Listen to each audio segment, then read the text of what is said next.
We live in such a design-filled world today. Everything is grabbing our eyeballs for attention. How can you make your writing stand out with visual elements? That's what we're going to be talking about today on our podcast. Hi, I'm Dan Janal, the author of Write Your Book in a Flash.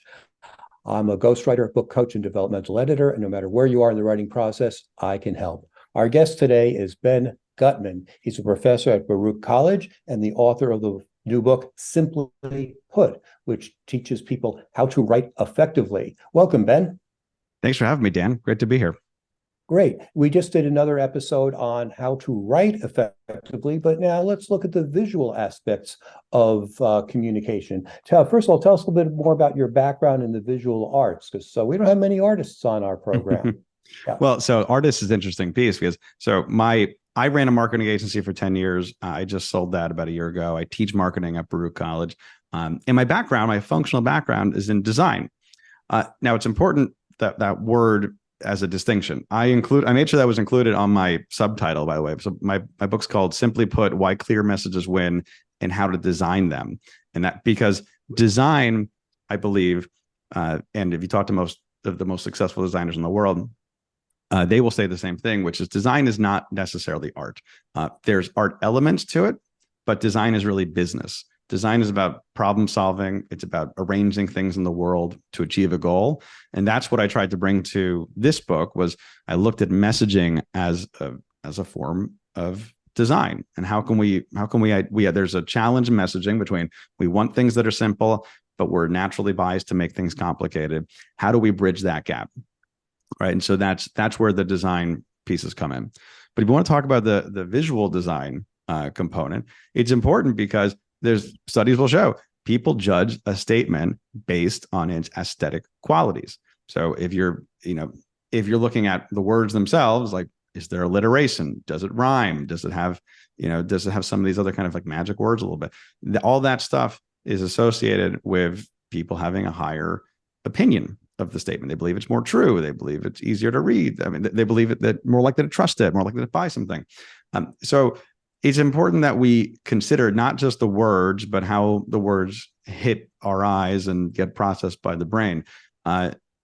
Most of we often forget that a book or an email or a proposal even if the words are a piece of visual design.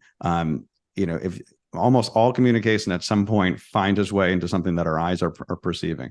And so if we're able to optimize for that, we're going to make sure that link in the chain is something that we can depend on. So give us some examples of how we can design our words so they are read more effectively.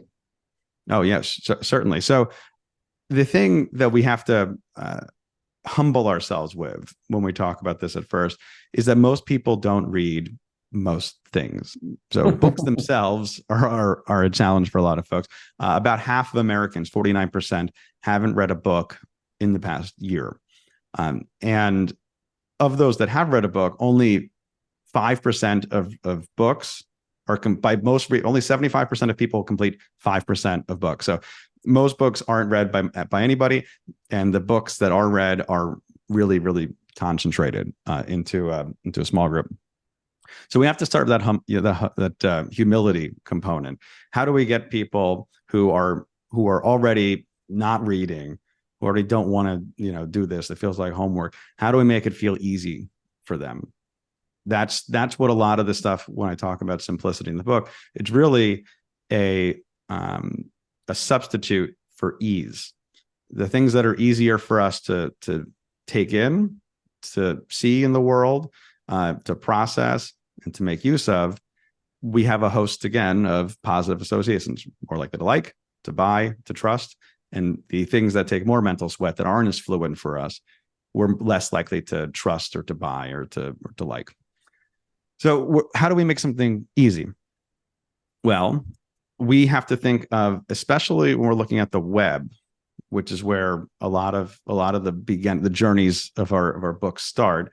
If it's a blog post or if we're talking about, our landing page on our book, we don't read on the web the same way that we read on a book.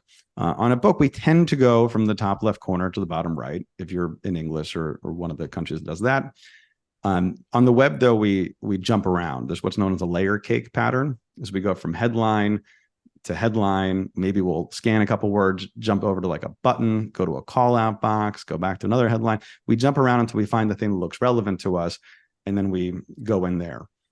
Or maybe we will scan around a little bit, saying, hey, we're looking for a phone number. Let me look for things that look like they're shaped like a phone number, and we're going to jump around in them. So if we're looking at for how we read in a screen, that's how we do it. We don't go, every single word until we get to the bottom. Is that we jump around and we try to find the thing that's relevant to us. And we've been doing this for like 25 years since we first began studying usability, readability in the web 25, 30 years ago. Our eye tracking technology has discovered this. And this is something that continues to be the case to today. So what kinds of things can we put in our books or our blog posts that can grab people's attentions? Are we talking about bullet points and lists and what other Absolutely. elements? Yeah. So the things that scare people are the wall of words, right? You look at a whole page, you're like, oh my God, this is the wall of words. But if you can break it up and you can say there's some headlines, there's some subheadlines, there's bullet points, there's bold, there's italic. If you're on the web, you can have links, you can have videos, animations, you can have smaller chapters. All of these things are associated when we look at readability, usability statistics for the web and for print material as something that that does help drive people through. We will read a full thing beginning to end if we are motivated to do it and if it caught our attention, but it does take a little bit more friction than it does if we make it something that is digestible in smaller bites for us. Right. When I work with my clients, I tell them their book should be no more than 20, 25,000, maybe 30,000 words at most, because it will scare people away if it's any longer. And I just wrote a book about pickleball, and the chapters really are short, a page, 2 pages, lots of illustrations, and also questionnaires or surveys or forms or evaluation charts. When I work with other clients, we have coaching questions as a way to make the material their own. What other examples can you suggest that would make a book more interactive with people? I'm glad you mentioned the question. So in my book, for instance, I made sure that at the end of each chapter, there was the kind of takeaway questions, because even though these are the things that might have been in the preceding several thousand words, well, again, our eyes glaze over, our phone buzzes, we're reading the book while we're on an airplane, and the flight attendant comes over to offer us some coffee.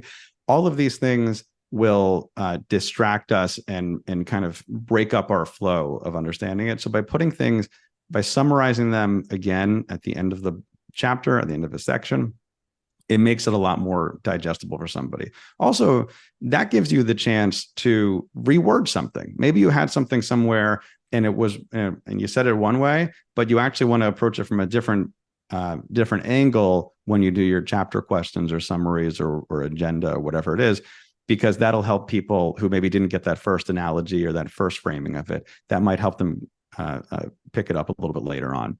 But when I was very in my own work, and when I've seen this in other folks, I was very adamant about, I wanted to make sure I had those call out boxes. I wanted to make sure that they were visually distinct. So there's a whole wealth of kind of research and thinking about how do you create kind of like visual distinction between different things.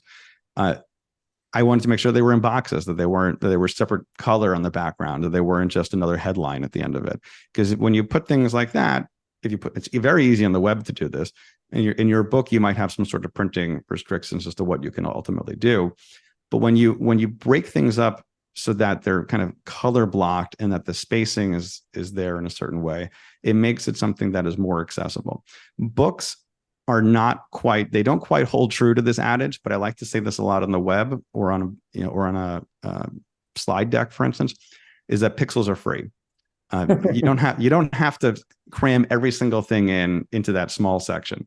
Pages are not free. I understand that. But if you can take some of the same thinking, which is that sometimes it's better for you to make the page go 8,000 pixels tall, 10,000 pixels tall, instead of it being just kind of one screen's worth, because people are used to scrolling, they're used to moving. And if you're able to put enough space between different elements, you're able to really make it easy for somebody to digest things in the way that you want them to do it.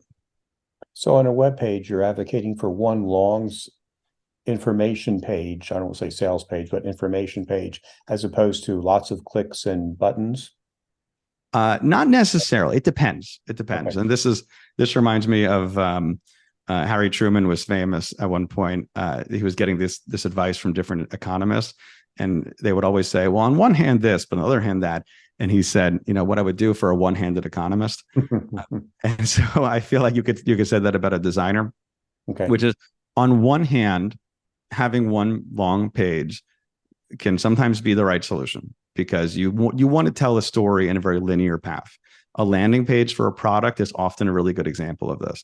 You're saying, I want to introduce you to my new widget, or I want to introduce my book, right? And I want somebody to, in a particular order, get this basically virtual sales pitch from me, right? I want to get their hook at the beginning. I want to get their I want to, have a sub headline. I want to make sure to capture their attention and start getting them in. I want to give them options to kind of immediately go buy the book. I want to tell the story. I want to give social proof. I want to give them some offers. I want to go through all these different things. As part of a landing page for a book, that can be really effective. But if you're doing something like writing a survey, for instance, if you put a survey on one page and you have 30 questions there for somebody, you are not going to get people to fill that in, because there's friction there. If I have to go through and I'm scrolling down, like, oh my God, I got to answer all these different things here, all on one page. This is why somebody like Amazon, somebody like Shopify, they've learned, when the dollars and cents are on the table, people get it. They've learned this, that, okay, on one page, it is your credit card information. On the next page, it is your shipping information. Because if I'm asking you for all this stuff at once, I'm not going to want to do it. But if you're breaking it up into smaller bits, well, okay, each one of those feels manageable, and I'm going to go through that until I get it. So it really depends on what your context is. If you're trying to get somebody to follow a bit of a more complicated journey, breaking it up into smaller pieces can be easier. But if you're trying to really unveil a story bit by bit, the one long page framework can be better. Great. Thanks for joining us, Ben. Tell us a little bit more about yourself. Who's your ideal client, and how can people get in touch with you? Oh, this has been a blast. Thanks for having me, Dan. You can reach me at benguttmann.com, which is a medium length web page. And you can go find that at my last name is guttmann.com, benguttmann.com. Also, I'm on LinkedIn. You can grab a free copy of the first part of the book, PDF of that. You can find that on my website. Hope you enjoy it. If there's anything I can do to help anybody, please don't feel afraid to reach out. So thanks again. I had a blast, and hope you can go check out my book. Great. And the book is called Simply Put, and it's available at finer bookstores and Amazon as well. And thanks everyone for joining us today. We have more than 200 episodes of Write Your Book in a Flash, so you can get your book done. And if I can help you write your book, there's a link on my website to schedule an appointment. Thank you so much for joining with us. Goodbye.